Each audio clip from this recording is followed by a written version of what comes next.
নমস্কার। আজ দুপুরে রান্না করে ফেললাম লাউ ঘন্ট, নিরামিষ লাউ ঘন্ট। নিরামিষ বলতে এখানে কোনো মাছ অ্যাড করিনি, মাছের ডালের বড়ি দিয়ে লাউ ঘন্ট করেছি। মাঝে মাঝে নিরামিষ লাউ ঘন্ট খেতে খুব ভালো লাগে, কি বলেন আপনারা? তারপর সাথে করেছি পাট শাক ভাজা, পেঁয়াজ রসুন সম্বার দিয়ে।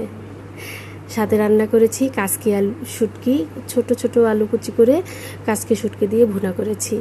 আর সাথে করেছি চিকেনের পাতলা ঝোল।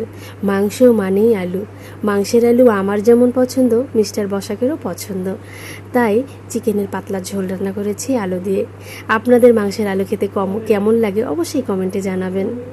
যতই গরম পড়ুক, যতই ঠান্ডা পড়ুক, যতই বর্ষা ঝড় বৃষ্টি যাই হোক, মেয়েদের রান্নাঘরে যেতেই হবে। রান্না থেকে মেয়েদের কোনো ছুটি নেই। সবাই ছুটি কাটালেও একমাত্র মেয়েরাই ছুটি কাটাতে পারে না, রান্নাঘরে যেতেই হবে। কি বলেন আপনারা?